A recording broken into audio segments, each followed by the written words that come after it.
What do you call a factory that only makes okay products? What? A satisfactory.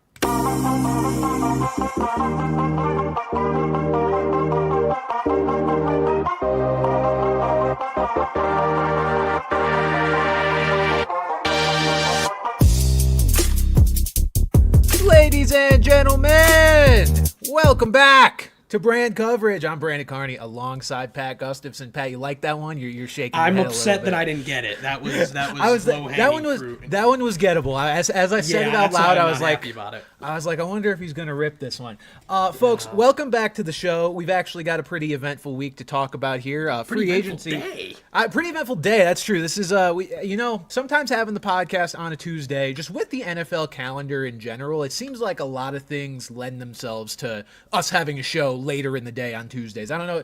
You've got franchise tag deadline, obviously, is the one we're talking about today, but it just seems like throughout the season that ends up being the case too and leading up to the season. But yes, the NFL Combine is over. The franchise tag deadline was today, and free agency starts next week, so we are starting to see a little bit of a flurry of moves going on, and so we're going to get into all of that, and then we are also going to give our official predictions before free agency gets underway about the quarterback roulette that is going to be happening here in a week, because honestly, Pat, to me, it feels like there is not as much clarity as I would have expected by this point, as far as these 6 to 8 sort of quarterback openings or landing spots, that whatever you want to call them. Some of them are more open than others, but nonetheless, normally we have kind of an idea of where some of these are going to end up. I feel like we don't have much of a clear-cut idea. We know what the possibilities are. They're narrowed down for some of these teams, I feel, but we don't know exactly what's going to happen with the Giants or the Jets or the Raiders or anything like that at this point. So we'll get into our predictions for those teams in a little bit. But before we do that, Pat, and before we get into anything even franchise tag related, I do want to talk about something off the top of the show that I did not put on the show sheet because I forgot. Mm-hmm. John fucking Cena, man. What the fuck, John? What the fuck, John? What the fuck was that? What the fuck, Richard? John Cena, after 20 years as Captain America, essentially, America's good guy, stabbed Cody Rhodes in the back, turning heel for the first time since about 2003. I have not been that shocked by an event, an occurrence while watching wrestling probably ever. And I just want to say this is a ridiculous moment in American history that we will all remember for years to come. I'm seeing news outlets talk about this shit because it's so mind-bogglingly insane that John Cena would do such a thing. And on his retirement tour, no less. We thought he was just going to play the hits, play the nostalgia bit until next year when he finally hangs up the boots. But no, he's going to the dark side. He's siding with Hollywood Rock, and now he's going for his 17th world title as a fucking dickhead. I can't believe it. I'm in shock, even with my formerly heel version of John Cena Funko Pop that I have here next to my desk at all times. I am still in shock. So yeah, I just had to talk about that because that's, quite frankly, Pat, that's the biggest news of the week. But I guess we'll get into some football stuff now if we have to. Speaking of him being on the dark side, a great new band called Dark Sided released their first EP called High Places, available on Spotify, Apple Music, and YouTube. Tell your friends. All right. Good evening. I'm Ron Burgundy, and this is what's happening in your world tonight. Folks, the franchise tag deadline was today. Tag you're it, except there weren't a lot of players getting tagged you're it. I believe there only there were two. Could have been even could have been. Yeah, there were only two that ended up getting franchise tagged this year. It was the fewest since I don't remember a long fucking time ago. Schefter tweeted about it. It was I think it was 1994 or something. Wow. There's been a lot. There's been more every other year since. So yeah, this was a bit of a surprise. One of them was not a surprise at all. T. Higgins, the poor guy, is just destined, I think, to get franchise tagged until he breathes his last breath. Just kind of unfortunate when you have a guy continually, getting denied this kind of long-term security, just getting tagged upon tagged. Now, again, we mentioned it last week because this has been the expectation for a while. The official tagging doesn't really change anything, but we mentioned this before. This does not mean necessarily that T. Higgins is going to stick around in Cincy. Every indication has been that they want to keep him around, but the Jamar Chase deal has to kind of get done first, I would think, because they need to know how much money they are dedicating to Jamar. They need to know and prioritize, how much they're going to dedicate to Trey Hendrickson as well. The Bengals have some guys they need to sign here. And Cincy and Jamar Chase are apparently far apart on a deal. That was kind of the biggest thing that came up a couple days ago. And I tweeted, I feel like this is a pretty logical, sort of assumption here is the Bengals said they wanted to make him the highest paid non-quarterback in the league, and that would be an annual deal of about $36 million a year. I imagine Jamar's camp is probably pushing for 41, 42, something like that, just because of how much the cap went up. The cap went up like $20 million, and Jamar is, really goddamn good. That's also a negotiating tactic. Like, I don't see a world, at least I don't think I see a world, where Jamar Chase's annual money, starts with a 4. But it's probably just a negotiating tactic to get the Bengals up to 38 or so, if I had to guess. So we'll see where this ends up landing. But yeah, T. Higgins, he's tagged, so like he's under contract now, which means there's not technically a sense of urgency to get something done. So now it's just kind of a waiting game to see what happens with Jamar. But it's the Bengals have some stuff to take care of here, to say the least. And every year I kind of like look up why there's a franchise tag, and the thing that I saw is to keep your best players from leaving in free agency. That's called signing them to an extension, pal. Yeah. Like, the fact that you could be tagged more than once, too, is just nasty work. Like, I have no idea. Like I said, the franchise tag in itself is stupid. But, like, okay, you've got a franchise tag. There is no way in the world you should be allowed to be tagged twice. Like, in baseball, you're not allowed to be given another qualifying offer after you've received a qualifying offer, because in that it hurts your market. These players should not be held hostage, effectively, just because I just don't get it. I don't think I'll ever get it other than how it benefits the teams.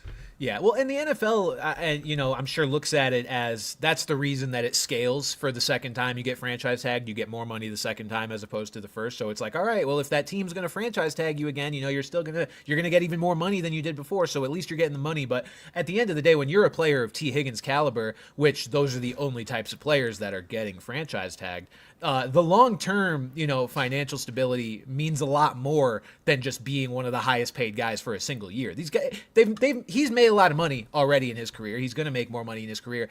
At this point, it's about securing that long-term deal, and the longer that teams are able to put that off, and a guy is subjected to injury risk and all that sort of thing, it's lame. It fucking sucks for the player. We are very pro player. We are pro millionaires, not pro billionaires when it comes to this kind of stuff. I know a lot of people are always like, oh, they're crying. He's crying because he's making $26 million a year. I'm like, shut the fuck up. Like, that's such relative, man. That's such an oversimplification that it's insane. It's like, yes, I want him to get what every other player of his caliber gets, which is long-term security and rewarded adequately for the work that he has done. But sadly, that's not the case right now. We'll see how things play out with T. Higgins, but as of now, he has been officially franchise tagged. The Chiefs franchise tagged guard Trey Smith. Now, this was pretty interesting. Guards don't really get franchise tagged because I believe, Pat, franchise tag amounts are not set by guard versus tackle. It's just set by O-line. And so for him to be making this much money, it's the kind of tag you would only expect to see generally for a tackle because it's just the more valuable, more important part of the O-line. But for Trey Smith to get it, I mean, hey, man, good for him, I guess. I was going to say that can actually be spun in a positive way for the player because, one, it's the Chiefs telling you, hey, we value you this much that we are willing to pay you this amount of money, for only 1 year. So maybe that could help them down the road, and they could say, hey, we valued at this, so now stick around for a multi-year deal. So honestly, I wouldn't be surprised if this turns into a multi-year deal for him more so than Higgins. I think he's more likely to get a long-term deal than Higgins here. Yep. And so, yeah, that's the end of it for the players that got tagged. I believe last year we were sitting here talking about like 6 guys got tagged. That's usually how it is most years. I have no idea. I think it was talking about T. Higgins, weren't we? Yeah. Yeah, we were. I think it was about 6 guys. That's usually anywhere from 6 to 8 per year, it seems like. But this year, just 2. You count them on one hand. And you can also continue counting on that one hand for guys that were not tagged but were kind of in consideration for it. Sam Darnold is officially not tagged, and his future is officially just as cloudy as it was last week. We still don't know what this means. They still said they want to re-sign him, but I was reading today that they still expect J.J. McCarthy to start. So it's like, if you're Sam Darnold, you just went up there and put up a career year. You think you're going to settle for, a 2-year, $20 million deal to be a backup? Fuck no. Yeah. Fuck no. No, it's a weird little situation. Obviously, the Vikings recognize, how much he did for them last season and how good he was at leading this offense. But I've been saying it for a little bit now. I do think J.J. McCarthy is going to end up being their quarterback. Spoiler alert for the who's going to be every team starting quarterback segment in a little bit. But that's what I think that's. Spoiler alert for that too. I did it earlier and then just realized I didn't give anyone Sam Darnold. Sam Darnold will be starting for the Hartford Colonials. Out of all throwback, out of all the places, I had I'm like, oh yeah, him here, and then I'm like, oh cool, and then I'm like, oh shit, the best guy on the market. So, yeah. Well, I mean, obviously, we'll talk in great length later about where we think he might end up. Yeah, so an interesting one to monitor there. Ian Rappaport called the situation fluid because there's basically an equal chance at this point. It means no one has a fucking clue. No one has a Rapp fucking is talking clue. out of his ass. That's all it means. No one has a clue because it is quite honestly the most difficult free agent quarterback evaluation we've ever had to make. Because I think it was already going to be hard if Sam Darnold finish the season strong, right? Because you would have all these years of evidence of Sam Darnold not really being a guy, and then he puts together one great year, and it'd be like, oh, okay, so what do we think? But then he ends the year with those 2 terrible games, and now that almost makes it even more confusing. It's like, okay, we now see he has the shitty side still in him, but he put together 92% of a really good fucking year. And so how do we evaluate this guy and where does he end up and how much money should he get? Clearly the Vikings determined he was not worth whatever the franchise tag was for a quarterback, 28. No, it had to be higher than that. It's the average of the top 10 salaries for quarterbacks. I don't remember, but it was going to be a lot of fucking money. And they decided he was not worth that. So we'll see what Darnold ends up getting as a, long-ish term deal. I don't know how long he's actually going to get signed for, where he ends up, but he could end up in a host of places, as we will discuss later. Cowboys defensive tackle Osa Odigizua was also ineligible, considered to be a potential tag candidate. Ended up getting a long-term extension, 4 years, $80 million, $52 million guaranteed. Actually puts him as, not one of the highest paid DTs in the league, which for how well he has come on last season and how good he's looking for Dallas, I think this is a great deal for them.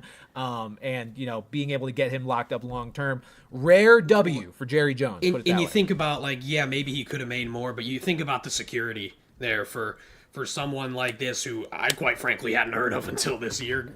Granted, I don't consider myself a defensive expert. For him to get a 4-year got to join an IDP league. We get familiar with these guys. I've done it before. Absolutely. It's pretty awful. But for him to get that 4-year security, and for Dallas, they lock up a really good player at a pretty reasonable rate. Yeah. All right. Other moves that have just been circulating and flooding the day that are not franchise tag related. Yeah, crazy. The Jets have released Davante Adams. Now, we heard, Pat, today's been moving so quickly, I don't even remember if it started today that we heard that they were considering trading him. But it went from considering trading him to considering cutting him to cutting him. It felt like within a few hours. At least today was the first I heard about the cutting. I think they might have put him on the block, last week. But, yeah, it happened today where it's like, yeah, they're open to trading him and may cut him. And then within, a couple hours, it was they're going to cut him. And then a couple hours later is we did cut him. Yeah. So, and interestingly enough, as Adam Schefter pointed out, he can sign whatever he wants because he's technically not under contract since he was released. It's free agents that can't sign for what is it? Not tomorrow. Is it tomorrow or is it Thursday? No, the legal negotiating for free agents begins in 6 days. It's on March 10th, and then free agency officially opens on March 12th. I have the dates on a whiteboard next to me because. But Adams can sign anywhere he wants. But I mean, I guess this poses the question: are him and his little buddy Going to be a package deal here. Yeah. It's an interesting question. I think more likely to be a package deal is Rodgers and his actual butt buddy Alan Lazard, who has apparently been permitted to seek a trade as well. That's got to be the worst player who's ever been given that. Like, cut the fucking guy. It's like, what do you mean you can seek a trade? What the fuck? Cut the dude. Yeah, they'll cut Davante Adams, but they're holding on to Alan Lazard. Yeah, they're gonna really rack in the dough for that shit, man. Fuck. Will they be a package deal? I'm gonna say. It depends on the landing spot. I don't think so. I think Davante Adams is just in such a different point in his career, and he's kind of spun this block a few times now of trying to stick with Rodgers, or even just with the Derek Carr situation, like trying to be with quarterbacks he knows and likes on bad fucking teams. I gotta imagine he's sick of it. Like, you're Davante Adams. You have a couple years, we think, of like pretty elite production still as a wide receiver. You're still widely respected and widely regarded as one of the best talents at the position in the league, even, at being one of the older guys in that tier. Like, I can't imagine the spots that Rodgers could potentially go to at this point are the Giants, the Titans, the Steelers, and like, the Steelers, I guess, maybe, I could justify that one because they're a playoff team with Aaron Rodgers and Davante Adams. They're a playoff team without them. But these other teams that it's like maybe they are, maybe they're not, and they could very well be a bottom barrel fucking team. I don't see why Davante Adams, after these years of toiling away on bad teams, would do it again. Well, what do you mean bad teams? I think they should reunite in Vegas. I mean, no, that's such a bad idea for Davante. That's such a bad idea. That's the thing is like, I didn't really. I mean, he had 1,000 yards in 14 games this year. Amidst being traded, amidst being in two, shithole places. But the guy is not, peak Davante Adams, who was racking up 1,500 yards a season. But the guy still had a good year in a shorter season for him. Any team would be happy to get the likes of Davante Adams, but. Basically, I agree with everything you said. There's no way at his point in his career he's going to tie everything to fucking Aaron Rodgers, who honestly will probably only play one more year. No, so, how long can you go with doing the Brett Favre being like, well, maybe, I don't know. Yeah. Like, how much longer can you possibly do that? So if you're Davante at this point in your career, you want to go and contend. Because, I mean, you could go on a contending team, and that makes them that much better. Yeah, I don't know why he would follow Rodgers. But I talk about these bad teams not being a fit. There is one team that is interested in Davante Adams that is unfortunately still very much classified as a bad team. The Patriots are interested, per Greg Bedard, in Davante Adams. Also Cooper Kupp, should he be cut? Well, he is available, I guess, via trade right now. So the Patriots are interested in these guys. For anybody that's seen this report about the Patriots being interested in both Adams and Kupp, from what I've gathered, it's not necessarily that the Patriots are like specifically interested in Davante Adams. The Patriots, and rightfully so, and I'm very happy they're doing this, are just exploring every possible avenue to get. Yeah, exactly. I was going to bring that up. Brown. Yeah, they are exploring every avenue to get a legit receiver for Drake May, and they're willing to pretty broadly, describe who those receivers might be. Like, it could be a Davante Adams, who is now a 30-plus-year-old free agent. It could be A.J. Brown, who's in the prime of his career, although I don't see the Eagles particularly wanting to let him go after winning a Super Bowl, with him being an instrumental part of it. I don't know. I don't think it makes a lot of sense for Davante to come to New England. But I would welcome him with open arms if he wanted to, obviously, because I am tired of watching fucking Tyquan Thornton try to catch the ball. That is, if he ever sees the field. I think we cut him. Bring back N'Keal Harry. Pretty sure Tyquan Thornton's on the Chiefs practice squad now, so fuck that guy. Speaking of A.J. Brown, speaking of the Eagles have extended Saquon Barkley, giving him a new contract, making him the highest paid running back in the NFL. Well-deserved, a 2-year, $41 million extension after he was, I don't know, like third or something on the highest paid running backs before this. But now the highest paid, which after the most productive running back season we have seen in some time, well-deserved for him. I also saw a tweet from my buddy Nico who was saying, I feel like Howie's secretly freeing up cap space with this move. He's not slick. He's not just doing stuff out of the goodwill of his heart. Nobody does that. He's definitely freeing up some cap space. This isn't just hey, Saquon, here's your reward. It's also, hey, Saquon, this is how we find, diamonds in the rough in free agency and how we can try to keep This is how we pay Zach on. This is how we pay Zach Bond, exactly. But still, nonetheless, very good for Saquon Barkley. I'm very happy to see that. That was one of those things that you just don't expect to see. You don't expect to see a player just get a fucking raise, especially when they deserve it, because the NFL is the NFL, and as we see with T. Higgins, people's teams suck. So this was just cool to see. All right.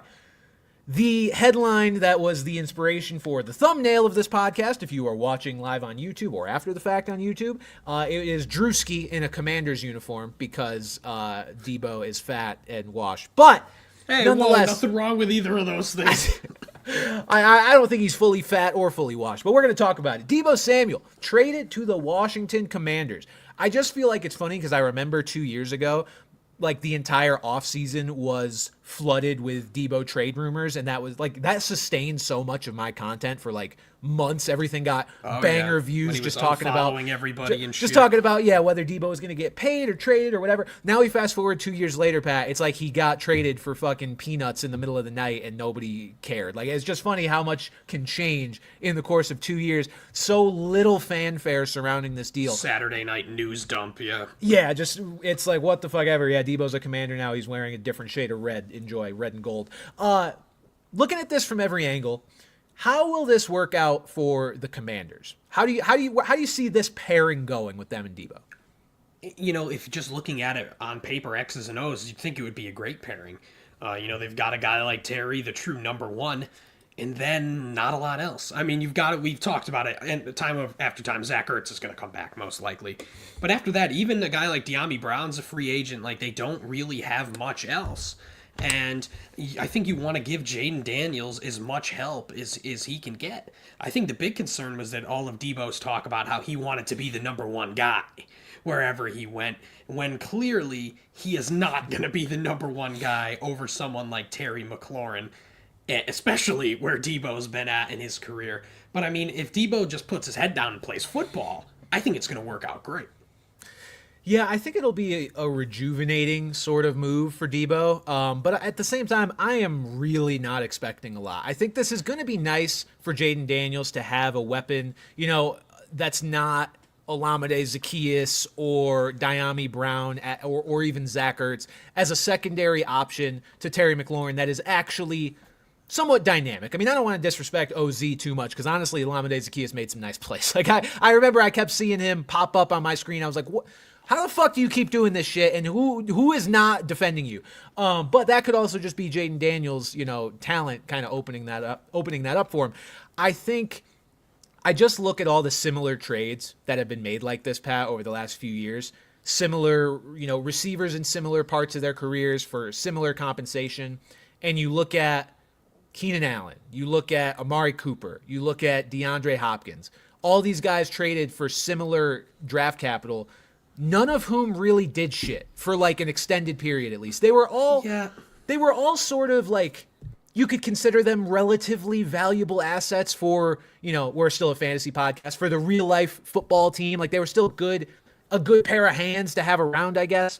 But no, when you get traded for a 5th round pick at this point in your career, I feel like that says a lot about what you're going to do at your next stop. The only way I kind of see it differently than those three is that those three guys are playing more of like the outside alpha male receiver type. Sure. Where, obviously as they get older, they're going to lose a step. Deebo losing a step, he is still such a unique part of an offense that Cliff Kingsbury can really toy around with, that I think he just has more potential to bring value there, even if he has lost a step in the same way that guys like D-Hop and Cooper have. So, but yeah, I mean, this was a guy 2 years ago that was the talk of the offseason, and now he gets traded for nothing. Yeah, and it's hard to compare and look at, what he did this past season, knowing the pneumonia and just all of the other struggles that the Niners offense had, because I wanted to look at it and be like, well, if he couldn't really put together a decent year with Brandon Ayuk, tearing his ACL very early in the season, and Christian McCaffrey missing most of the year, then it's like, why are we expecting him to do anything anywhere he goes? But I guess up by Jawan Jennings. Maybe I guess maybe this new reset will help him out. But I'm not expecting a lot. I think it's nice for Jaden Daniels to have this extra weapon that has a lot of NFL experience. But for again, from a fantasy perspective as well, I won't be targeting Deebo Samuel. Well, I was about to say, I think this will be one of those nice picks where it's a case of a name that everyone recognizes, in a new spot on a good team with a good young quarterback, and his ADP on the surface will be like, oh, wow, Deebo Samuel's going here. I think this feels like he's going to be a reach. People are going to be reaching for him in a lot of leagues, and go ahead. And by all means, go ahead. Let somebody else fall an extra spot. It just screams that type of player. Yeah, as far as the 49ers are concerned, Ricky P, baby. We are going Ricky Pearsall to the moon, or at least to the ozone. I don't know, somewhere up there. I really just wonder how much the fucking gunshot to the chest really affected him. Because because when he was a big popular waiver wire segment, and he had some nice weeks, but he never really fully took off.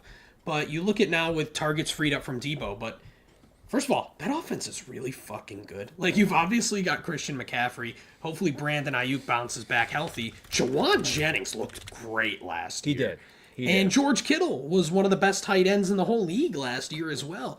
So, on surface, you're like, where are all these targets going to come from? But, the 49ers have been able to kind of spread it around. I definitely like Jennings better because we've seen him already be the focal point of that offense and be the guy that they're going to pepper with targets. But yeah, obviously a huge bump for Ricky Pearsall, but because that's what we all thought last year. It was always like, this was before he got fucking shot, was that, if Ayuk gets traded Ricky Pearsall to the moon.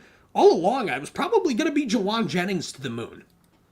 Yeah, Jawan Jennings eventually will earn his respect. We'll see what that translates to in terms of ADP when we get to actual fantasy draft season. I guess we could look at some of these psycho draft ADPs if we really wanted to, but I don't know that it's worth it at this point. Ricky Pearsall, though, Pat, ended the year on a really nice note. They were his best 2 games of the season. Second to last game of the season, he had 8 catches on 10 targets for 141 yards and a touchdown. And the last game of the season against the Cardinals, 6 catches on 8 targets for 69 yards and another touchdown. So nice. So week 17, which was his bigger game, that was with Deebo Samuel and Jawan Jennings both playing. And I want to make sure George Kittle also playing. So everybody was out there that, I guess you can't really replace Deebo with Brandon Ayuk 1-for-1, but point being, the personnel there wasn't anybody notable or not super notable pieces missing, not a ton of them missing, I should say. And he still had a really good game. One thing they love doing is not throwing to Brandon Ayuk. That's very true. That's the thing, Bo. This is such a high volume offense as well that it's crazy that you talk about 4 really solid players and you still think it can work. Yeah. The fact that we're at that level, because you talk about it's guy's got to be a top 2 guy in his offense. We're talking about potentially number 4 here. And we're still talking positively of him. So I think that's just an indictment of how good this 49ers team is and how good, how big the bounce back is going to be and how productive they're going to be for fantasy. Yeah, and just for reference, Jawan Jennings' stats in those last 2 games, he received 10 targets in each of those games, caught 7 passes in each of those games, and went for 67 and 52 yards scoreless. So at the end of the year, it was more of the Ricky P show than it was the Jawan Jennings show. And I think one thing you do have to remember when looking at those 2 things as well, Ricky Pearsall, 1st-round pick. Jawan Jennings, 7th-round pick. Draft capital is not everything, but it is something. So, Ricky Pearsall, they viewed him as being worth their 1st-round pick last year, and I think that matters. So I will be very much in on Ricky Pearsall. Hopefully his ADP doesn't get too out of control, but I am excited for him next year, especially with just my general assumption that Christian McCaffrey's not going to get back to what he really is at the peak of his powers, which no matter how you look at it is going to open up some opportunities. Because if they replace him with kind of the same running backs they had last year, or even if they draft one, nobody's Christian McCaffrey. I think that's going to lead to them maybe having a few more passes go other guys' directions, which could potentially be guys like Ricky Pearsall and Jawan Jennings. So, yes, Deebo Samuel, Washington Commander, not expecting a lot there. Excited to see how it plays out for the 49ers, though. Last week, Pat, we talked about Matthew Stafford and where he could nothing, possibly man. end up. Nothing. And guess where he ended up? Los Angeles. Matthew Stafford restructured his deal because in the NFL, Pat, nothing ever happens whenever we talk about these seemingly blockbustery deals. We seem like we get one every 4 years. I feel like the last one we got was Matthew Stafford getting traded to the Rams from the Lions. So he's sticking around in LA. Great for Puka Nacua in fantasy football, obviously. Great for the Rams overall. So yeah, I mean, kind of bummed. I mean, I like seeing guys move. I like seeing chaos. I like seeing dominoes fall in the NFL. But the Rams, this now gives you a lot more confidence in what they are going to look like next year. And I feel like this makes probably the most sense from the Rams' point of view anyway. Although I would have liked to see them with Sam Darnold. I'm sad that's kind of ruled out. Honestly. That's the thing. It's like Stafford still kind of was the first domino to fall, but it was more like the Rams just picked up the domino and knocked over the next one. Mm-hmm. Like nothing actually of consequence happened here. Well, I mean, plenty of consequence for the Rams, but in terms of this QB carousel we're going to talk about, Stafford was the huge piece. He was the carousel. Yeah. Puka to the moon, by the way. Absolutely. So the question this leaves is, where does this leave the Giants? Because sad.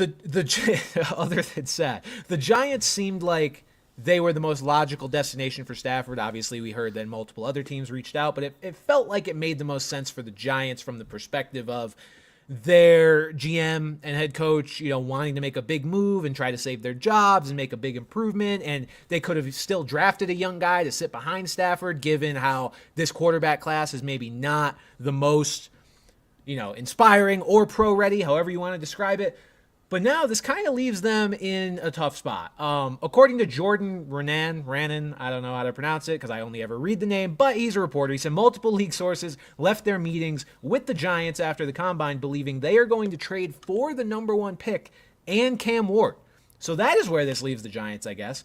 My question, though, as a result of that, is what does this say about the quarterback class? That the Titans are even willing to do that, because ding ding, they need a quarterback too. But the thing is, are they the team that could be going after Sam Darnold here? Or is there a quarterback in the next class that they've really got their eyes set on? Because if they're gonna not draft Cam Ward and stick with Will Levis, then it's what are you doing?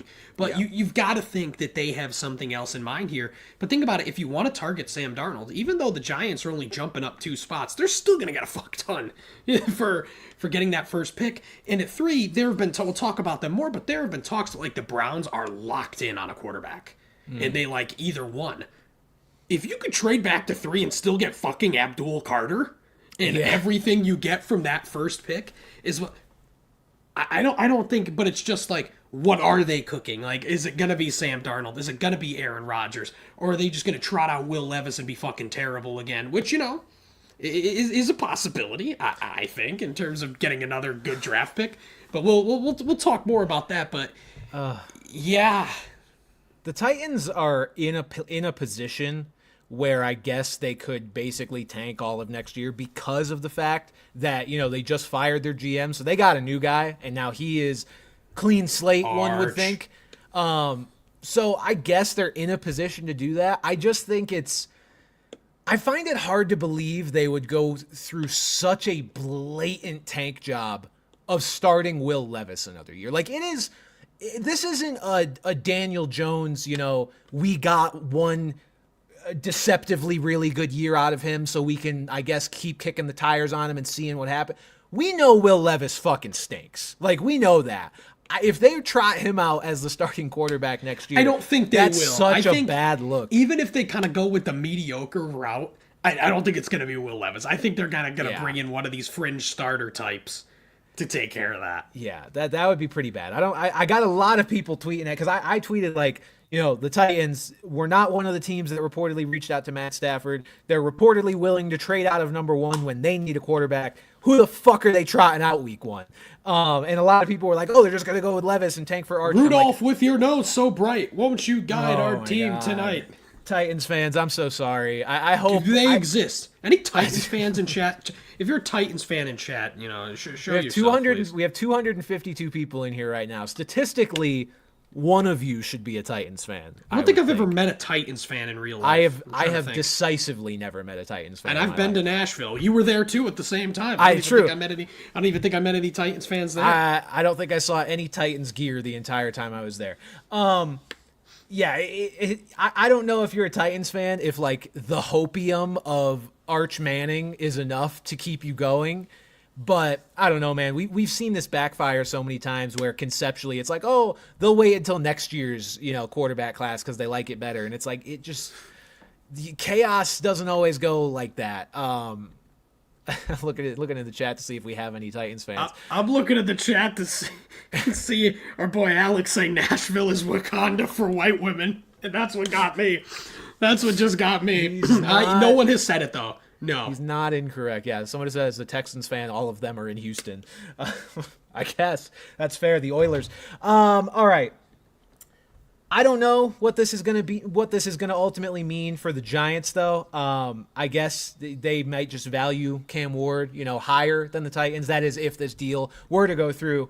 But still, I feel like you can't feel great as a Giants fan just that the Titans are willing to give up a pick when they need a quarterback too. It's like, are we valuing our guy here's the right thing way? though, you think about it. If you're Joe Shane, it's like you go and get Cam Ward, then you can kind of say, hey, give us another shit. We had a rookie quarterback, first overall pick. Give us another year to develop. Maybe, but I think at the end of the day, it's just that maybe the Titans are onto something and Cam Ward's not going to be much, or the Giants just view him higher and the Titans think they could go with a better route.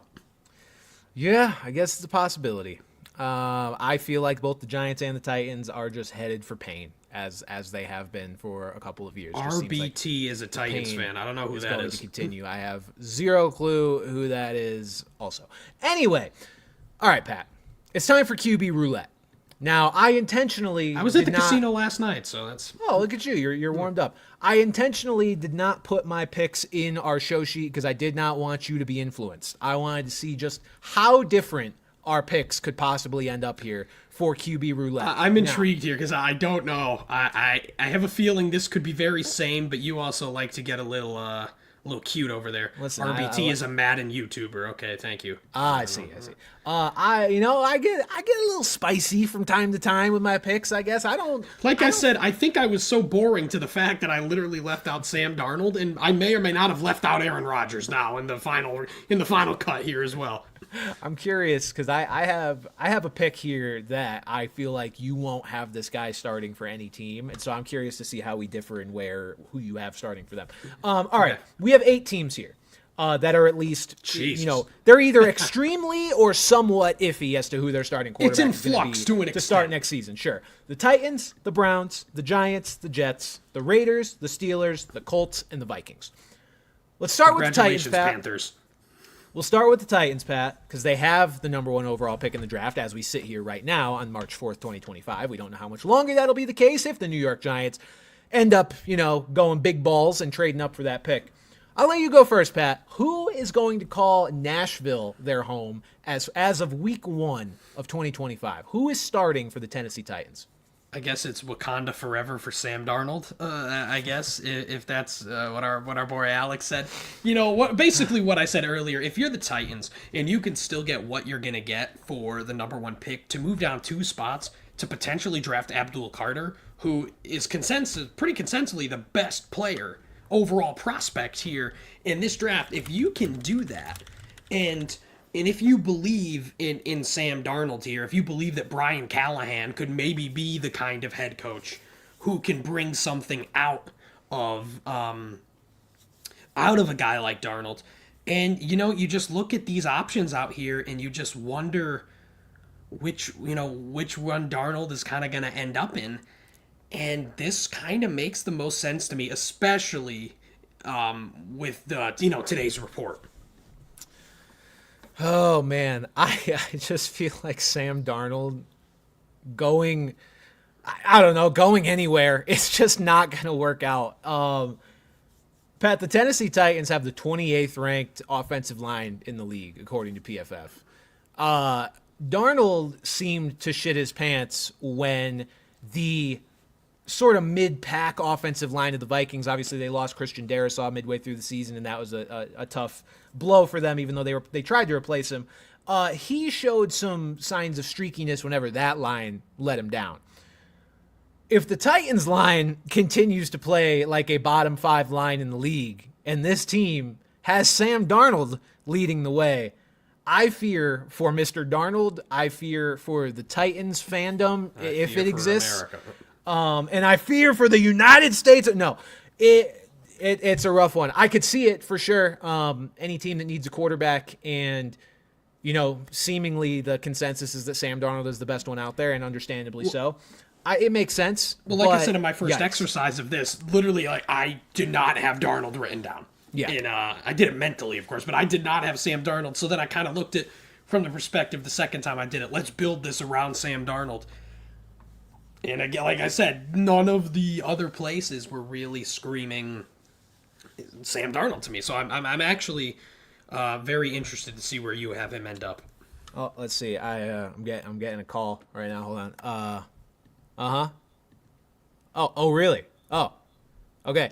I'm getting word, Pat, that Alan Lazard has been traded to the Tennessee Titans, because that is where I'm putting Aaron Rodgers. Okay.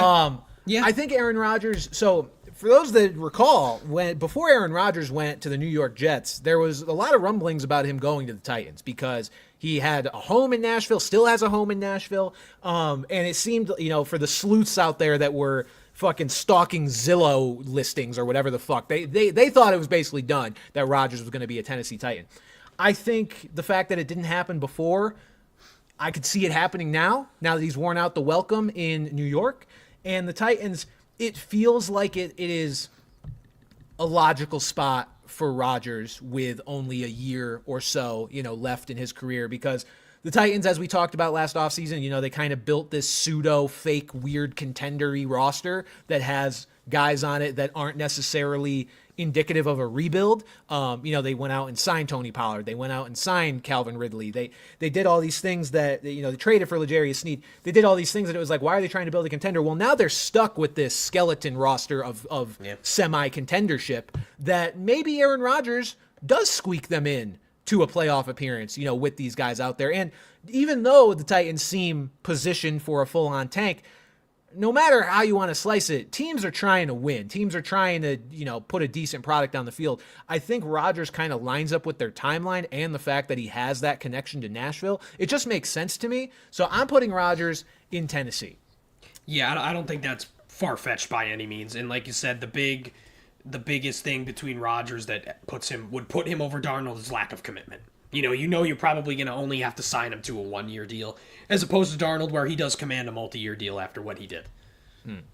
All right, let's go to the Cleveland Browns. I don't know why I have them as the next team. I guess they have the number 2 pick. Yeah, I think that's why I did that. Yeah, the Cleveland Browns. Order, The Cleveland Browns with the number 2 pick in the draft, Pat. We'll just alternate here. I'll let you go on this one. Who do you have for the Cleveland? I went first last time. Oh, you're right. You did go first. Yeah, so it's your turn. All right. What do you got? The Cleveland Browns. Dramatic pause. Shedeur Sanders. I just think Cam Ward. Come on. I think Cam Ward's going to go number 1, regardless of who it's to. Yeah. And I think Shedeur's going to be the best quarterback left on the board. We are currently, if you're listening to this show, live or shortly after we record it, we are currently in the midst of a Shedeur sort of hate circle. There's a lot of mud being slung around about Shedeur right now. This is just a guess, but I feel like we're gonna move past this period over the next month or so. Too. Like that's the thing is like if this was closer to the draft, then I think you might have some worries there. But yeah, I'm sure he's gonna have workouts and things like that to kind of clear his. That he was unprofessional and disinterested. It's like, yeah, if the fucking Giants were talking to me, I'd be disinterested too. Like, it was really weird. The main thing that I heard, it was from like a Todd McShay clip, and he was reporting that Todd. He was reporting that Shedeur didn't seem to care much what the organization thought of him, and I'm like, good.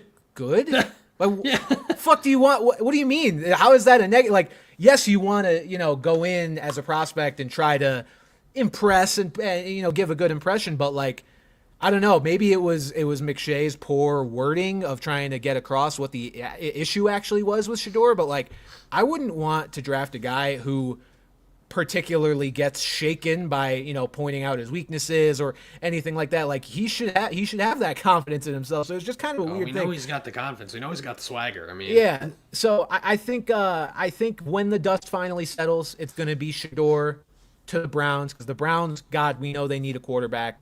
And I think that's where he's going to end up. It's going to be Ward 1, Shedeur 2, even if talent-wise, compared to the other prospects like Abdul Carter and Travis Hunter, doesn't make the most sense. And maybe it's not even with the number 2 pick, Pat. Maybe the Browns trade back a little bit, but I just feel like the Browns, because of the need, will get Shedeur Sanders on their roster. Yeah, that's my pick as well. That's why I was like, oh, come on, because I thought I was going to be cool and different. But no, you're not cool. You're fucking No, dark. I'm lame. Not lame. Yeah, same deal. I think they just need a quarterback so badly. And now that Groper Cleveland will probably never play it down there again, it's like, do they want to go trot out Jameis Winston and kind of just be embarrassing again? Or do they want to draft the potential quarterback of the future, still go out there and get embarrassed because they're the Browns and they're going to still be in a rebuilding phase with a rookie quarterback, but at least you're building towards something. And, it is kind of unfortunate timing for them, as this is one of the weaker quarterback classes since probably the Kenny Pickett one. I mean, it's better than that one, that's for sure. Yeah. But yeah, kind of just poor timing here. I just wonder, because there's all this talk that it's like, oh, Deion's going to get Shedeur to a preferred destination, yada, yada, yada, yada, yada. I kind of call bullshit in the sense that I don't think Deion's going to be particularly involved in this. Like, I mean, I'm sure he'll be annoying and shit, but he's got a lot to worry about, in Boulder, his job, he's still a college football coach for a budding program. So yeah, and I mean, Shedeur's going to have the keys right away. It's not going to be one of those cases like, oh, maybe sit behind somebody. No. It's going to be the Shedeur show, and I think that's what they want. That's what they want. And the kid doesn't care about the critiques. Good for him. Have some confidence. I mean, you need to understand, you need to be able to take it so you can improve, but the fact that you go into it, it's funny, I got a text from a friend today that said, he was at Chipotle and a kid was interviewing, and they said, what are your weaknesses? And he said, I have none. And they said, what are your strengths? And he said that I have no weaknesses. So I would have hired that fucking kid on the spot. So Shedeur, huge Shedeur vibes. Yeah, I just see it. The Browns also seem like a team that would want a guy like that, like you said, who's going to be kind of the press. He's gonna give them the headlines, going to give them the press. Whether that means it's the right pick or not, I don't know. But God, they need somebody to take the attention away from old Groper over there. All right, the New York Giants. We're gonna have the same fucking pick again, aren't we? Probably based on the Shedeur Cam pick. Ward. Cam Ward. Yeah, Cam Ward. I think kind of maybe a little sneakier thing aspect to this was, like I mentioned, is Shane and Dable being like, hey, maybe we draft a rookie quarterback, and it's like, if you're terrible, you're gonna go, just like Frank Reich did with Bryce Young. Right. If they are that bad with Cam Ward, they're still gonna go. But if they can show some promise, maybe they'd be more inclined to give them another lease on life here. And I think they really had their mindset on Stafford. I don't think they're a team that's gonna want to go in on Sam Darnold like that. I don't believe they want to deal with Aaron Rodgers, quite frankly. And at that point, why should they? Especially if he's going to want them to bring in Davante Adams. And if you're the Giants, what good does getting one of these stopgap guys like Justin Wilson and Russell Fields? Russell Wilson and Justin Fields. Justin Wilson was an IndyCar driver, died in a race. Rest in peace, Justin. But he was also a lefty long reliever. Yes, he's still in the league. He's on the Red Sox. Hell he's yeah. on the Red Sox. But we know ball chat. See. Yeah. Oh, I know. Immaculate Grid legend right here. But God, where the fuck were? Oh yeah, there's no point for the Giants to kind of go with the stopgap option. So it seems fitting here that knowing that Cleveland is going to take a quarterback, unless you really think Tennessee's going to take Abdul Carter at 1. But then the thing is, you're risking Shedeur at 3. If Cam Ward is your guy, you've got to think he's the Browns guy too. And that if he's at 2, the Browns take him there. So I think the Giants understand that, hey, if we want Cam Ward, this is what we have to do. And without getting a guy like Stafford who can kind of elevate them more quickly, that's the way to go here. Yeah, that's where I'm at too, because we had talked so much about how Stafford was the sort of quick fix, but the quick fix that might have worked. Like if you're looking at Shane and Dayball trying to save their jobs, Stafford was the only quarterback with any level of real availability, we thought, that could take this team from dumpster fire to wild card, at least playoff appearance within 1 year if they made other correct moves around him. Now that that's off the table, there's no one else that can step in and immediately turn the Giants into a playoff team. There's just not. And so you need, if you're trying to save a job, like you're right, Pat, you need to get Cam Ward so you can look at the ownership and be like, look, this is again assuming they don't completely crash and burn, the first half of the season with the guy. Hello, but look, we have this guy. We need some time to develop him. Like I understand our leash is short, but like if we can at least show you something with him in year one, you have to give us a year two because you don't want that turnover. And look at from a ownership perspective as well. You can kind of say like, hey, it didn't really work out. We still we still fire Shane and Dable. Let's go and bring in the offensive coach. Like, let's make sure we know we are getting the right guy. Yeah. To, lead Cam Ward here. So yeah, I think it all just, if it wasn't gonna be Stafford, I think it's just the most logical move here. Yeah. All right. Sticking in MetLife Stadium, sticking in New Jersey, not New York.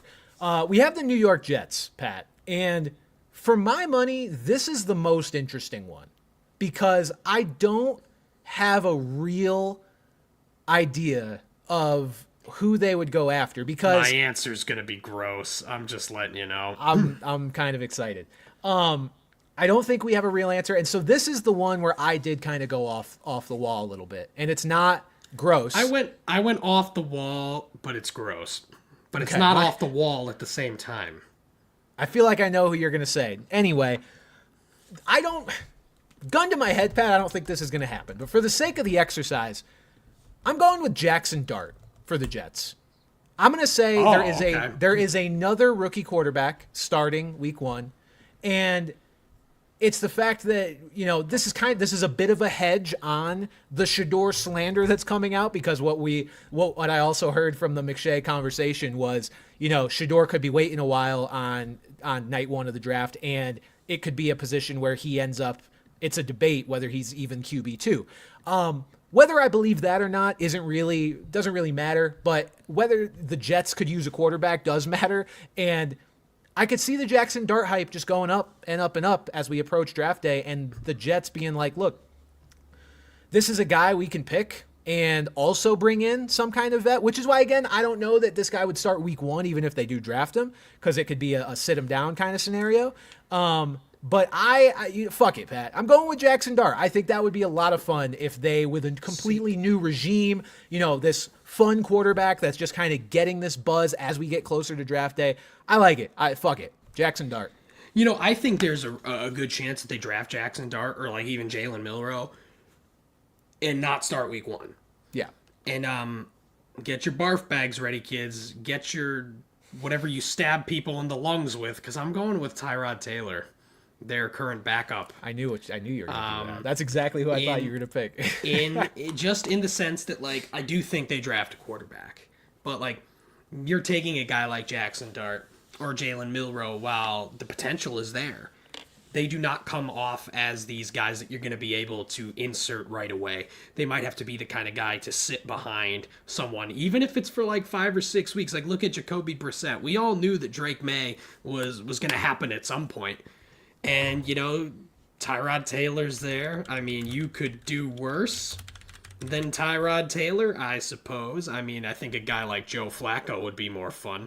A guy like Gardner Minshew would be a little sillier, a little more mustachio than Tyrod Taylor. But yeah, I seem kind of like I feel like I sound like I just saw a ghost because like I kind of did with saying that just the potential. But again, looking at the Jets, it's like they were the hardest team to pinpoint out of everybody.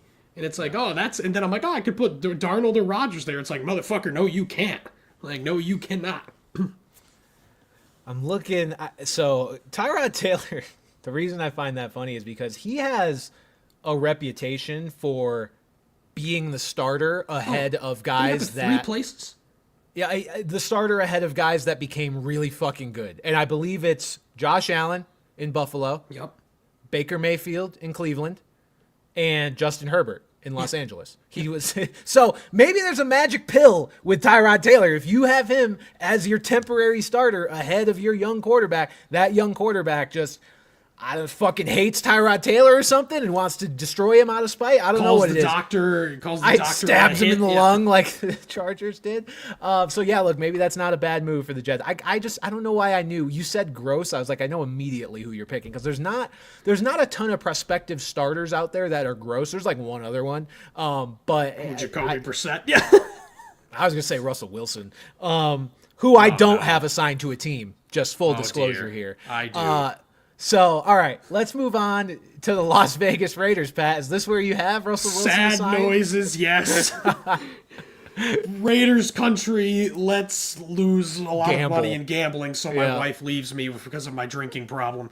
The Raiders are in a tough spot. The Raiders are in a really tough spot here where they were, of course, they had to go and dick around and win a couple games at the end of the year to get the 6th pick to effectively put them out of the running. Would a team like the Raiders want to trade up to number 1? I don't think they should. I don't think they should. This team has so many other problems. Like, I think it's just going to be, year 1 under Pete Carroll. God, I'm like, who the fuck is their coach? I blanked for a second. Year 1 under Pete Carroll, I don't think anyone's expecting them to be very good. And it's like, why would you kind of go out on a limb here and throw a huge investment into Sam Darnold or go and draft a rookie at 6 or trade up when it might not be the time to start going all in yet? And if you don't want to go all in, Russ is the perfect pick here, just in the sense he's just mid enough to work and he's got the connection to Pete Carroll, and it's really gross. Like, I'm not happy talking about this right now, but I feel like I would rather them kind of just punt the season. Like, like last year they went and get Gardner Minshew, and it's like, the team should have had higher hopes. The year before they get Jimmy G, they should have had higher hopes. This year the hopes are nothing. Like, the hopes for that team are trying to see some kind of improvement from some area of that team. So, like, if they get Russ and are terrible, who the fuck cares? You know who else has a connection to Pete Carroll? Sam Darnold, kinda, because they were both at USC, just not at the same time. I'm going with Sam Darnold to the Raiders, and not because I think it makes a lot of sense, almost exclusively because that's worse. That's worse, in my opinion. Almost exclusively because I don't think it makes sense. And I think because they're fucking stupid. I think that's the kind of move the Raiders will make. They've got the cap space. Granted, though, I don't want us to also, and this is just going to be relentlessly shitting on Sam Darnold as I have continued to do. I don't want us to sit here and act like the Raiders signing Sam Darnold because they think they are for some reason ready to do something and compete actually precludes them from tanking this year like you would theoretically want them to. I think Sam Darnold going to the Raiders achieves that. Like, I think they sign him to like a 2-year, big money deal or something that obviously they'll regret after that first year. I could see them doing that out of blind confidence and then falling ass backwards into the right answer anyway, which is a bad season for them because Darnold can't perform. Like, do we think with Pete Carroll there now, it's kind of going to be a cooler head, a much smarter guy than that, as opposed to like fucking John Gruden, who's now being like unblackballed, which like keep that guy in the fucking bowels. Fuck that guy. But right. John Gruden, who went on a huge power trip, or a clown like Josh McDaniels, or, a wet paper towel like Antonio Pierce. You've got a really established, successful Super Bowl winning head coach here who, might be more, might have a lot more say with Mark Davis than what they've had there in their last few regimes. But in terms of just how stupid the Raiders are in general, it makes sense. It adds up. You're checking all the boxes here, and I would be like I said, as sad and depressed as I just was talking about Russ, I would be mad if they got Sam Darnold. I would be really mad because they just don't need to do it. They just do not need to do it. Yeah, I could just smell it. I could smell it from a mile away. All right, the Pittsburgh Steelers, Pat.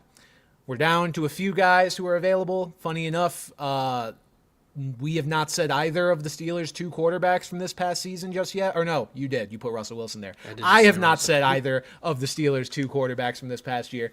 But I'm going with Justin Fields. I think the Steelers are going to commit to Justin Fields for the short term. And again, not because I think it makes like the most sense for their timeline. I think it makes the most sense based on what we saw last year, which was Justin Fields starts the year, looks pretty impressive, goes 4-2, gets replaced by Russell Wilson. They get that immediate boost where Russell Wilson, like we know he's a better overall passer, and so they look pretty good. And then they finish out the season with a wet fart of a finish. I think Justin Fields has earned, maybe a full season of seeing exactly what he could do with this offense as a much younger guy, a guy that brings a completely different dynamic, and a guy that is going to be familiar with this offense now. I think I actually do believe this one will happen, and I'm going with Justin Fields to Pittsburgh, and he'll be an interesting fantasy asset if he ends up the full-time starter there, wouldn't he? Well, I'm with you. That's my pick as well here. Because if the Steelers were to retain one of their 2 guys, Fields does make more sense. We've talked about it all offseason. Like, if a team wants to go with one of the more stopgaps, Justin Fields at least has the most upside, the most potential to be more than a stopgap. Do I think he will when it comes down to it? Probably not, no. But you're looking at someone who... obviously when you think an Arthur Smith offense, you don't think that it needs to be explosive. Like, that's the Arthur Smith way. And I mean, team made the fucking playoffs, obviously. But again, like, they're ready to contend. Like, that defense is really good. Like, someone in chat just said they signed Rodgers and make the playoffs. They'll make the fucking playoffs if they have Justin Fields, because that's what the Steelers do. That's what they do. That's what they do, no matter what they have. And... We finally saw George Pickens really come on the scene last year. Like, he established himself as a number 1 wide receiver there. They do need some more help for Justin Fields. We'll see what ends up. And even if a guy like Najee Harris walks, like, it's going to be interesting to see who they bring in to kind of fill some of these voids. And I think Fields gives you way more upside than a guy like Russ, even if he's a shakier passer, and he will absolutely have huge fantasy value, as we saw him just consistently cucking Najee Harris, and then Russ cucking Najee Harris the first game he played. I was ready to crash out that one. But yeah, I just think that, again, could you imagine Aaron Rodgers on a Mike Tomlin team? Mike Tomlin would chew his ass into eternity. Yeah, and then Aaron Rodgers I cannot see in a world where Mike Tomlin tolerates an ounce of Aaron Rodgers' bullshit. Like you said earlier, in terms of like being the closest to contending, it makes the most sense. But for who the Steelers are, it makes no sense to bring in someone like Aaron Rodgers when, like we said, they could contend if they have like a rock at their starting quarterback, because it's what the fucking contend for a playoff spot, I should say, because it's what the fucking Steelers do. They've got an elite defense and they're incredibly well coached. We'll see if the Steelers can ever get out of this pattern of like just first round exit, because even if they do sign Justin Fields and commit to him, I still don't see that getting much better. I think it'll be more fun to watch, but they're really stuck in purgatory. They're the Steelers, yeah. Yeah, it's just stuck in quarterback purgatory. Only quarterback they've drafted in recent memory is fucking Pickett, and I mean, I guess Mason Rudolph too. So not exactly a great track record since Ben. The Indianapolis Colts, Pat, they are on this list because they have said multiple times now they are going to bring in competition for Anthony Richardson. I recently saw, who was it? Was it Rich Eisen? It was Rich Eisen saying he heard one of the guys they may bring in for competition for Anthony Richardson. Are you ready for this, Pat? Is it Jameis? It's Daniel Jones, which is hilarious because that's just white Anthony Richardson in terms of skill set.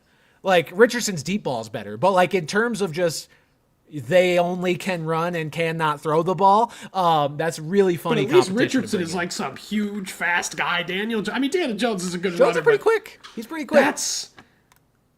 That is something. My answer is Anthony Richardson. Yes, I do think they're going to bring someone in, just to push him and say like, hey, you want this job, you got to earn it. I could easily see them bringing Joe Flacco back. I could see them going and getting a guy like Jameis. Daniel Jones would just be fucking disgusting, man. Like, nobody wants that. I don't even think Daniel Jones wants that. And again, there's no point for a team like the Colts to swing bigger with a guy like Darnold or even a guy like Rodgers. There's been no real connection to Rodgers whatsoever out of that camp. But Yeah, I think at the end of the day, they are going to want a veteran there just in case, like, hey, Richardson might just suck. Like, there could be the case where it's like, if he struggles again this year, you just realize he's not it. You've at least got a guy who can keep you in the playoff hunt. I mean, Flacco kept them relatively in the playoff hunt until he sucked. He started sucking after a fun start. But at the end of the day, I think they're going to give Richardson another shot. And, that's another team that just feels like they're in purgatory. Like, they just feel like they're destined to finish just outside the playoff conversation, even in a winnable division in the AFC South. So, but yeah, I don't see necessarily great things there. No, I don't either. I also believe it'll be Richardson for one more year. I think the competition will be legitimate. I don't know who that means exactly. I hope it's not Daniel Jones, but I do think we get one more year of Richardson. Anthony Richardson hopes it is. Very true.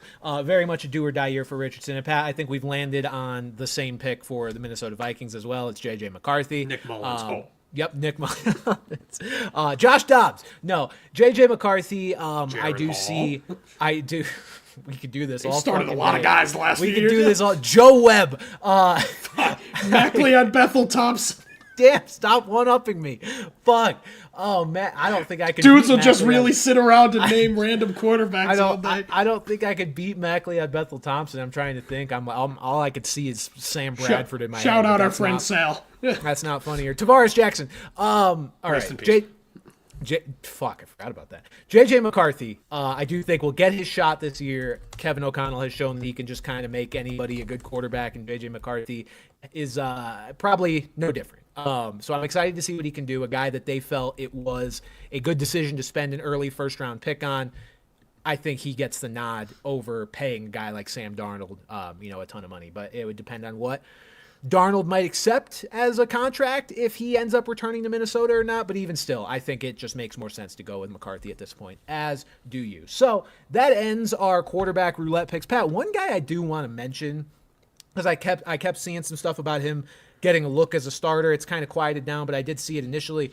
Zach Wilson. I'm curious to see if he gets a look somewhere, because I could see like a Raiders only because the Jets' reclamation projects have been going pretty well with Sam Darnold and Geno Smith, maybe and the it's Colts. Yeah. I mean, I can see if that could be the right kind of competition for Richardson. I'll be honest, I sat here for way longer than I should have, contemplating, instead of making the Jets player Jackson Dart, making it Zach Wilson, for two reasons. One, obviously the Jets have, different people at the helm now than they did when Wilson was there, which was only a year ago. But the people they have at the helm, this is reason number two, their new GM came over from the Broncos. So he saw Zach Wilson last year, to whatever capacity he saw him, in practice, whatever. So I was just like, I wonder if that would be a thing. But I feel like Zach would just have PTSD, and any progress he made would just immediately regress after he puts the green back on. So I don't you don't see want it. to wear that jersey. But it would be kind of funny if he just went back there and was suddenly good because they got some guys in place that were a little better. That's interesting. And I guess the last thing to kind of mention here is I didn't give Aaron Rodgers a team. I think just with the way it kind of works out, I saw today that like there's a chance that he might just kind of, wait for the right opportunity, like may not force it. Kareem Hunt again, just thinking about all these young teams, these teams who are going to go after a younger quarterback, whether in the draft or teams like the Steelers where it doesn't necessarily make sense, or the Colts. And I just don't see him going to a place like the Raiders. I think the Rams would have been a really good spot had Stafford gone. I think that would have been a good spot. But right now, just off the bat, I don't think, like I said, for one reason or another, there's just not a great fit for him. Maybe he can just go and like eat snow chunks or whatever the fuck that guy does in his free time. Shaved ice. In the dark. Yeah, I mean, big whoop, Aaron. I've lived in darkness the last 15 years. Get on my fucking level, bro. Oh. True. It's pretty dark in here, too. That does it for the quarterback segment here. We've got some other moves we want to touch on. First, the Rams traded guard Jonah Jackson to the Bears today for a sixth-round pick. According to Adam Schefter, whoever said that, like last week, that the Rams were open to trading Jonah Williams. It's like, excellent. Yep, totally. So I'm sure they are. He's going to the Bears for a sixth-round pick. Bears already actively trying to make some moves to help out this O-line. We'll see if Jonah can do anything for that. The Eagles, Pat, are dirty cheaters. Because you know what they're doing? The Eagles are cutting corners. to get where they want to get. Pat turned his camera off. The Eagles are cutting corners. No, they're literally they cut two cornerbacks. Oh, that was the end of it. The Eagles have cut Darius Slay and James Bradbury. Darius Slay said recently on the St. Brown podcast with Amon Ra and Equanimous St. Brown. Yeah, I didn't know that existed. Oh, yeah, big time exists. Diet Kelsey's. Said he'd like to play at least one more year. And it sounds like the Eagles on a restructured deal and the Lions are his preferred spots. So possibly a return to Detroit where it all started for him. I think that would be a fun one if it ends up. I didn't realize he was 34 years old. I didn't realize. It's funny because we always assume guys are way older than they are. But if I had to guess how old Darius Slay was, I probably would guess like 28, 29. Well, you just don't assume corners are that old, especially corners that are still pretty good. Like, yeah, that's a position that it's hard to age with. He's certainly playing at a level where he deserves, kind of a cheaper 1-year deal. And Detroit secondary has kind of been a point of contention for them forever. It's been a long time that they've been trying to work on that secondary. So, kind of go back to a familiar place. That's where I'd have to guess he's going, if anything. Yeah, I think that would be fun. And I say, he's still pretty good. Now, the always imperfect PFF, Pro Football Focus, is a questionable source. But they do have Slay as the number 23 overall cornerback and the number 15 ranked coverage corner, which at 34 years old is pretty good. The reason I do say you need to mention that it's an imperfect system is I recently found out that PFF had Cooper DeJean ranked as the best corner in the league. This here's season. A guy, man. Over defensive player of the year, Pat Surtain. So, coverage grades for defensive backs are subjective in a lot of ways, and PFF seems to have maybe gone a little too far white here on this one. So I don't know what the deal is there, but I still like to use them as a resource for just an idea of if a guy fucking sucks or not. And so clearly Darius Slay is still, producing decently well as a corner at age 34. So that's what we've got for these other moves, Pat. Combine takeaways. I know it's taken us an hour and 11 minutes to get into something that we kind of teased last week, but the combine, it's just not that interesting anymore. Most of the big guys just don't do it, and I don't blame them. They can go and work out for who they want to work out for. They can go and meet with who they want to meet with and, have teams contact them about saying, hey, we want to meet with them, as opposed to the combine where you're kind of just running around for all to see. It's just, and like you said, with kind of things that don't really matter. Yeah, I think the world is getting woke a little bit more to just how much the combine is not the most important thing, evidenced by guys not participating in it as much and us just not caring, I feel like, as a society as much about all the measurements and stuff. Even when I was younger, I used to be really into the draft. I'm talking late 2000s. Even then, I didn't really give a fuck about the combine. Yeah. Even then, it was not something that I particularly cared about. It's about grinding film. It's about meeting with the guys one-on-one. How far a guy could jump and how fast a guy can run in an isolated sprint with absolutely no one in his way does not really do much for me, and never has, quite frankly.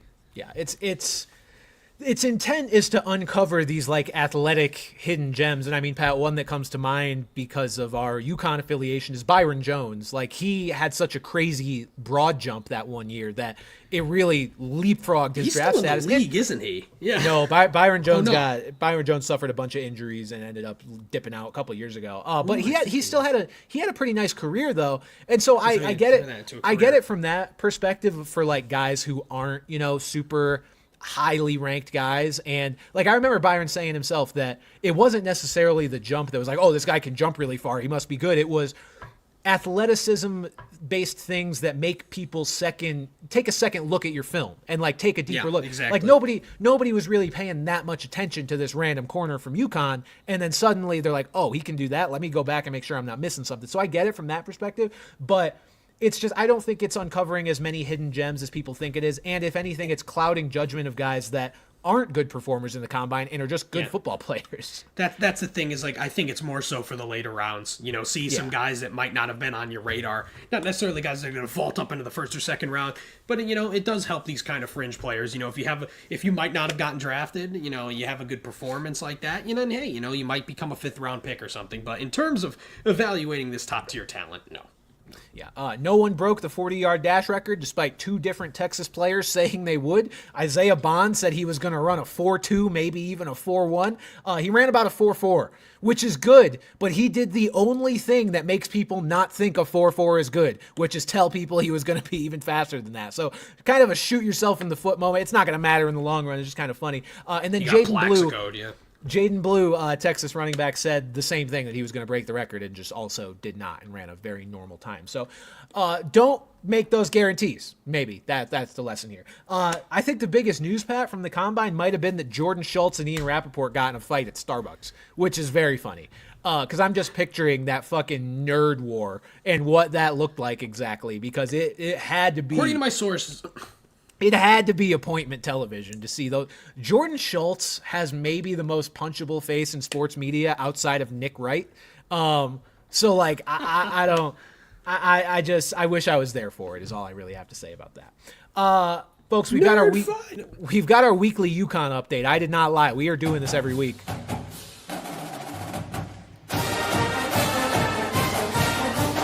We could play the fight song again, because things are looking sort of up. Last week, the bullet point I had under the weekly UConn update was just fuck. Pat rightfully this week just put not fuck, ? Because we went 2-0 last week. Took care of business against what? Georgetown and Providence. Georgetown at home, Providence on the road. And by most metrics, despite those games being pretty gross, winning those 2 basically put us into lock status for the tournament, the NCAA tournament. Seed is still up in the air, but being able to win those 2 games, it wasn't so much that it wasn't at all that we beat quality opponents. It was that we avoided catastrophe. So now we could still make the tournament even if we go 0-2 these next 2 games, because Marquette is a real team. And while losing to Seton Hall again at home this time would be catastrophic. It would not be enough on its own or paired with the other Seton Hall loss to knock us out of the tournament at this stage. So locked in to a tournament appearance at the very least. We'll see if we can continue this momentum through the end of the regular season and the Big East tournament, but feeling at least a little better about where the Huskies are at. Still not great, but it's better. Yeah, I saw on Saturday that they had like the 2nd most bets placed on them to win the championship after fucking beating Providence. Vegas is just fucking lapping it up right now. Was that not? I feel like a lot of that was probably preseason though. Like it's probably no. It was like that day. No, it was really? like bets that were placed that day, like on Saturday. People was at plus 8,000. We're unranked. What the fuck? I guess it's just the odds. It's all a part of the. All right, now that we did the weekly, let's talk about the real basketball program in Connecticut. Central Connecticut State, folks. Remember this when you're building your brackets. Remember your old buddy Pat here. Turn the odds. Okay, we'll see who goes further in the tournament, fuckwad. What the fuck do you mean? It's not going to be CCSU against the 1 seed or maybe the 2 seed if they're playing one. What? Okay. What? Okay. Oh my God. They're going to be a 14 seed. Pat thinks Central's going to knock off fucking Auburn in the first round, I think. Are you actually trending to be a 14? Is that the realistic seed line? I don't know where they are. They are 23-6. They beat St. Joe's and Fordham. They nearly beat Providence. Number 1 seed in their conference. Longest win streak in the nation. 12 wins. 12 wins to end the year. They've got the NEC Player of the Year. They've got the NEC Defensive Player of the Year. Their 6'7" center won NEC Defensive Player of the Year. That's just how much of an 6'5". That's just how much of a fucking athletic freak. Shout out Abdul Momo. Awesome name, by the way. We love the kid. They need to win 3 games, and it starts tomorrow. I can't go, sadly, but hop aboard now, because that's going to be the team that people are talking about. Shout out Patrick Sellers. He's going to leave after this year if they make the tournament. I'm going to be very sad. Maybe they give me the job. But more Patricks. Fucking climb on board, people. Get on board. This is a zero bias take from the Central Connecticut alum. This team is fucking good, though. Oh, I'm sure they are. I mean, they're the one seed in their conference 6 tournament. They got to be good. They got to be good.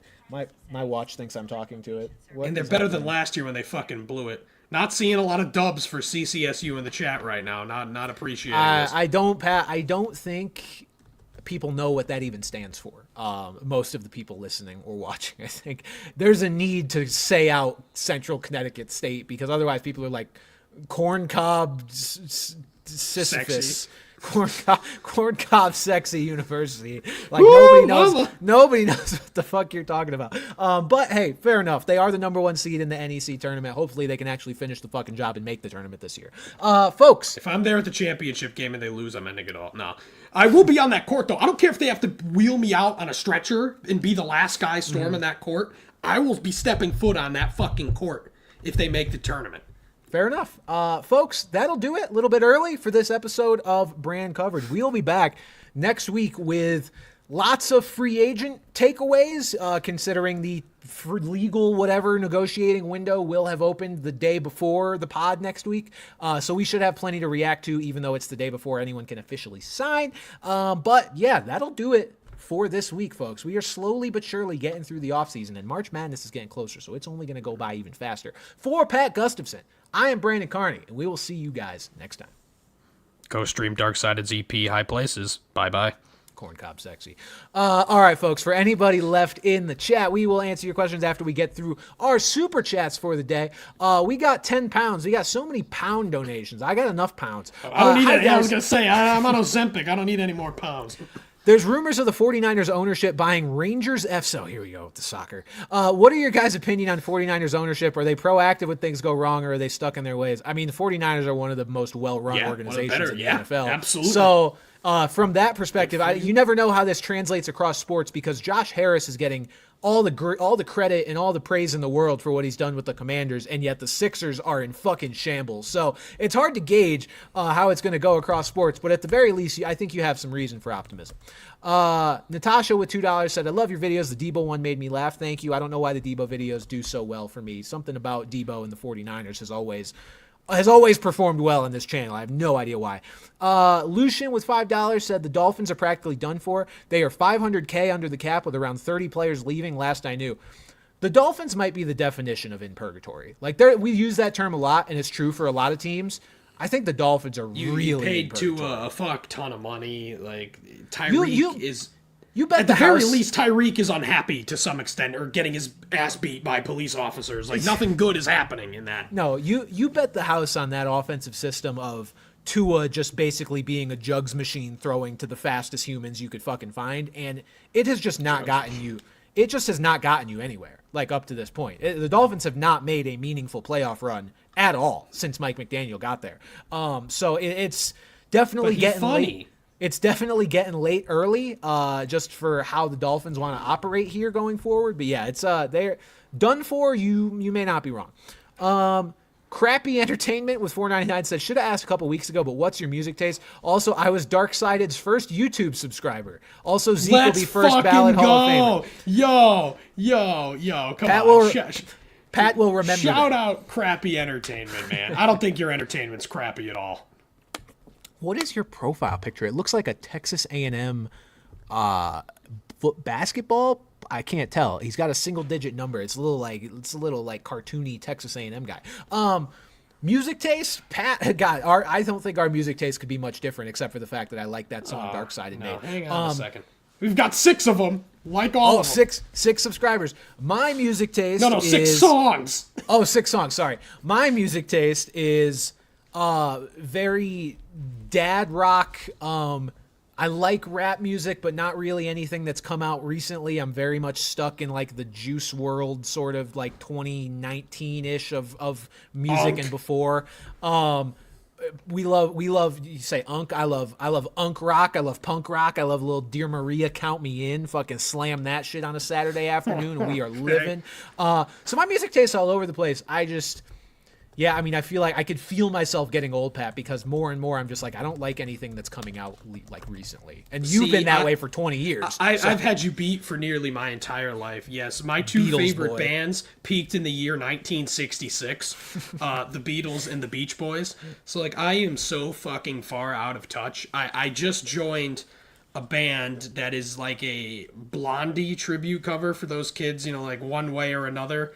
And it's like 80s I'm music. gonna find you. And that shit just fucking sucks, man. Like but like, no, I listen to like all sorts of classic rock. Yeah, I don't like wag my finger at modern music. I just don't care. I just don't listen to it. I hear some songs that I like. I was saying that a new song that I like is like that Miley Cyrus "I Can Buy Myself Flowers" song, only to find out that came out several years ago. That song is not new. Did not realize that was not a new song, but I like that song. My friend gets mad every time it comes on. I'm like, oh, I like this one. But yeah, no, I am the definition of an old boomer here. Are we still talking about Will Howard in the chat here, fellas? Pat is a huge Lil Yachty fan. I know that for a fact. Bucko with another 5 I know who that is. I love that you're not kidding. I know you're not kidding. Bucko with 5 pounds says, "Stop giving us pounds. Is Ricky Pearsall a decent wide receiver for fantasy with the trade of Deebo, or should I avoid the 49ers?" Yes, we like Ricky. Don't we like avoid Ricky. the 49ers. Don't avoid the best offense year to year, not last year, but the most consistently good offense in football with Kyle Shanahan at the helm. Do not avoid it. Let's see. Bucko with another 2 said, "Cheer." Oh, this was after we talked about Ricky. Said, "Cheers, lads." Basically answers my super chat. Yes, that was after our Ricky rant. Omega Recon Gaming with $9.99 said, "So I'm a diehard Ravens fan, and the fact I've seen several mock drafts for the Ravens and I see Ashton Genty falling to the Ravens, I feel like I'm high. The Ravens have 4 running backs. 3 out of 4 are good." Okay, I can't speak to actually seeing the mocks where Ashton Genty falls to the Ravens. God, the Ravens are picking like 4th, 5th, something like that. They were in the playoffs. I can't imagine Ashton Genty. They have Derrick Henry. I know that too. I don't care how old he is. I know. I can't imagine Ashton Genty falls that far. You think Jerry Jones is going to let that happen? No. I'll say this about the Ravens, that'd be lethal, man. That'd be fucking sick. Like Ashton Genty and Derrick Henry as like a Thunder Lightning in a backfield that already has Lamar Jackson as the Lightning. I don't know how you fucking defend that. How upsetting would that be for fantasy owners who are just ready to put everything they own on Ashton Genty, man? That would just be so sad. Go watch me draft Derrick Henry round 1 and Ashton Genty round 2. Tell me I fucking won't. I'll say this, in terms of the running backs the Ravens have, I mean, you can't, if the opportunity presented itself, you can't say that the presence of Justice Hill and Keaton Mitchell are what is preventing you from drafting Ashton Genty, because he's that fucking good. But I would think the Ravens would prioritize some other needs above that. Let's see. Red with $2 said, "Bro, I'm a huge fan. Also, go Dirty Birds. Hey, go Falcons. We have a vested interest in the Falcons due to a pal of ours. So, yes, go Dirty Birds indeed." Julius Wyatt with $1.99 said, "So we def doing Bianca versus Rhea versus Io at Mania, right?" Yes, I fully expect that to be a triple threat. Pat, sorry, wrestling question. Bucky. Yes. With another, Pat agrees. Bucky with another 10 pounds. Said, "In your opinion, what do the Bills, my team, have to do to get it over the line or even past the AFC title game? Because surely Allen is getting annoyed putting up these numbers and leaving empty-handed." Slashing the Chiefs' tires on the way to the game. Yeah, it's hard because from the Bills' standpoint, what more can they really do? They've put together good rosters. They've got the league MVP. Granted, they could probably give him a big number 1 target. That's not going to happen this offseason. That's what I was going to say, yeah. I mean, you kind of hope that maybe, I don't think Keon Coleman will ever be a true wide receiver 1, but, maybe he could turn into a nice piece here. Maybe you can try and turn something from Dalton Kincaid here. I think it's crazy to say that, Josh Allen, who's as good as he is, needs more help, because I think we've kind of established he's one of those Patrick Mahomes types that it doesn't fucking matter who's out there, man. But at the same time, getting that kind of help would be better. I guess Sean McDermott has to invoke Al Qaeda more often to fire up the goon squad or whatever the fuck the kids are talking about these days. Yeah, fuel can't melt the Chiefs. Yes. Oh fuck. No, I agree. I think the only real thing you could do right now is try to get him that number one weapon because it makes the Bills. The Bills are already so hard to game plan for as an offense because you just know they can fucking do whatever. If you give them one just like true alpha receiver guy that defenses have to be like, hey, we have to make sure we stop him, that makes the rest of everything else also work so much better because they're already doing whatever the fuck they want. I don't know who that would be. Like we said, Pat, there's not an obvious guy, certainly not in free agency to fill that role. I mean, shit, maybe they do some voodoo magic and they convince Chris Godwin to come over. That would be a hell of a play. I don't think he's going anywhere. I don't either, but, if you're Chris Godwin, though, I mean, are you not maybe tempted by that possibility? The Bills' outlook is certainly more championship-oriented than the Bucs is. The Bucs are a good team. I don't even know if they have the cap space to do that. I'm just talking out of my ass here. But, yeah, it would be getting a weapon like that caliber or just somebody that defenses actually have to key in on versus just, we'll figure it out. Alex of 499 said, I'll never forgive the Combine for justifying the Bengals taking John Ross 9th overall. And Pat, if you had to pick who is the Raiders starting quarterback in 2025? I mean, like I said, if it was my pick, if I'm in charge of the Raiders, who am I getting? Zach Wilson. Tom Brady. Patrick Mahomes. It's your pick. You get to pick. I mean, I would prefer Justin Fields over Russell Wilson. We talked about all the reasons why he's more of a higher upside. I don't believe, like I saw a mock where Shador fell to them at 6. If Shador falls to you at 6, take him. Take him. But I don't think they should trade up for anybody. I don't think they should go in with some crazy investment like Darnold. And I don't want anything to do with Aaron Rodgers, man. I just think that's the last thing a team like that needs. And again, hard-headed Pete Carroll there. It probably wouldn't work from a personality fit. So it's still kind of a lame-ass answer, but I'd prefer Justin Fields to Russ, but yuck. And then Rocky Top with $2 said, "You're a true YouTube treasure, Brandon. Always funny." Thank you. Now I'm gonna blush. Okay. Let's see. Oh, we got a new message. We got a new message as we just finished that up. Natasha with another 5 said, "Thoughts on the Niners bringing Joey Bosa over to play with Nick?" I mean, that'd be cool. That'd be lit. Double Bosa. Joey has not been able to stay healthy in his career, but that would still be fun, just as a Niner fan, I'm sure, to watch those two play together. I mean, Joey was supposed to be just as good as Nick when he came out of Ohio State earlier. Right. But answer a couple questions here from the general chat. See That Smooth said, how does this affect LeBron's legacy? I mean, I was going to make a joke, but fat Slovenian boy. I unironically think LeBron's the GOAT already, so I do too. I do too. I can't really make a joke. We're young people. Well, we're young people, but we're not young people. We're young enough. We're young enough to have this opinion. Yeah, we're woke. Michael Jordan played against plumbers with his gambling addiction, which is cool, by the way. Gambling's fun. Let's see. Bailey said, Rich Creamy Pesto, reported that the Jets rushed Jordan Travis back and he got hurt again and had to shut him down for the year. Thoughts on that report? Why rush him? I saw that report and I believe it because the Jets saw that they were trending down. If the rumors of, them talking about benching Aaron Rodgers were true, I'm sure this was a sort of additional piece to that because who are they going to bench him for? I don't think they really would have wanted to bench him for Tyrod Taylor. I mean, maybe. No. So I'm not surprised they rushed Jordan Travis back because they are a poorly, or at least were, and probably still are, a poorly run organization.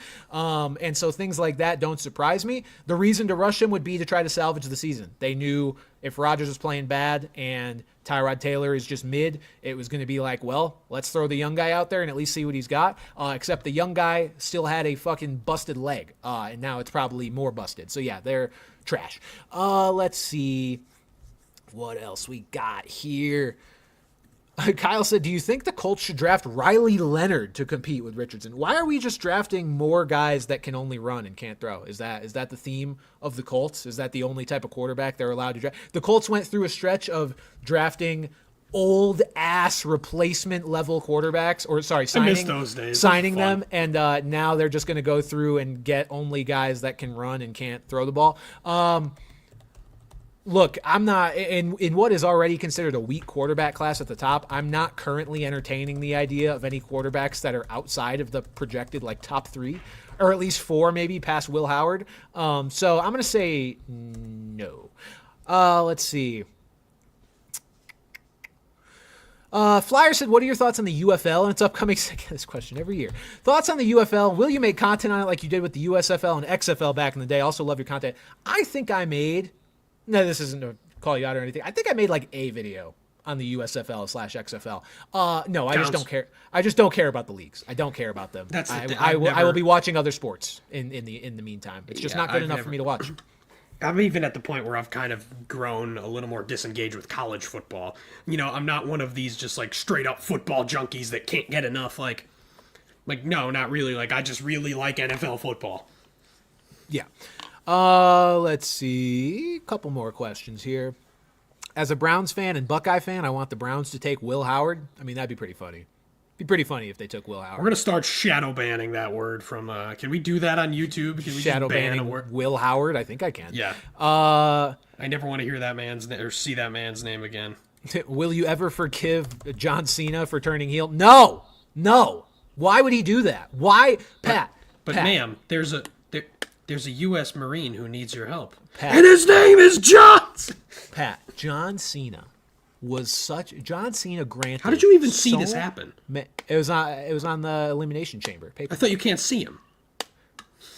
He gave up his powers of invisibility when he turned into a cock.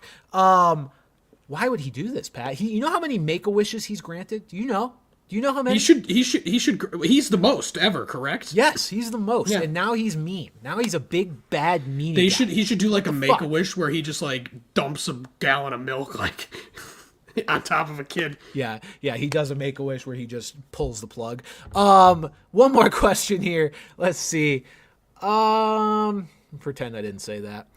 Let's see. I actually didn't hear what you froze on me. I didn't hear what you said. Oh, good. That's probably for the best. I said he was going to do a Make-A-Wish where he just pulls the plug.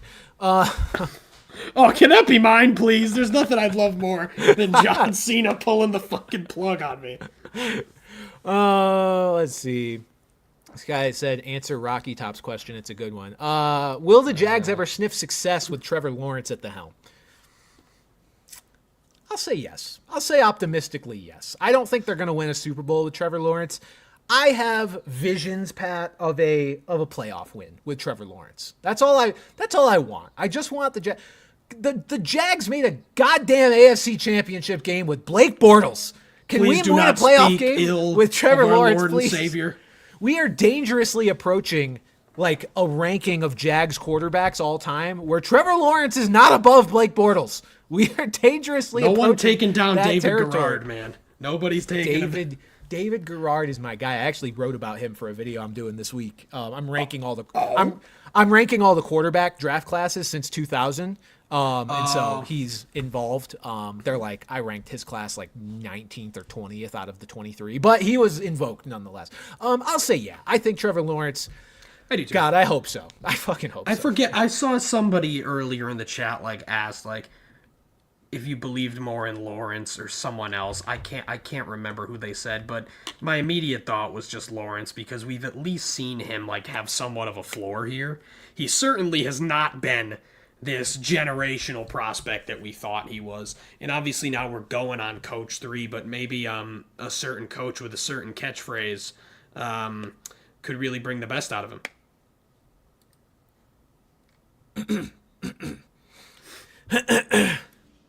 Duval. Again, I didn't mean to set that up. I genuinely was saying how Liam Cohen could maybe be the guy that at least gets him closer to being the guy. But I'm glad it happened. Likely fucking story. Duval. It's the nervous laughter from the press at the end that gets me. Please don't stab us. Please don't murder us with your serial killer eyes. All right, folks. I think that just crappy entertainment. Super chat. What happened? What happened? Oh, super chat. Oh, go. $1.99. He said the profile picture is a Texas A&M wide receiver I found online. Love it. Well, there's a connection there, so very true. Right. Tell Lexi, look at that. Folks, thank you for tuning in to this episode of Brand Coverage. We are done for the day, and again, we'll be back next week, 7:30 Eastern Time, like usual, for Pat Gustafson. Unless Central makes the championship game. In that case, it's going to be earlier. Okay, fair enough. For Pat Gustafson, I am Brandon Carty. We'll see you guys next time.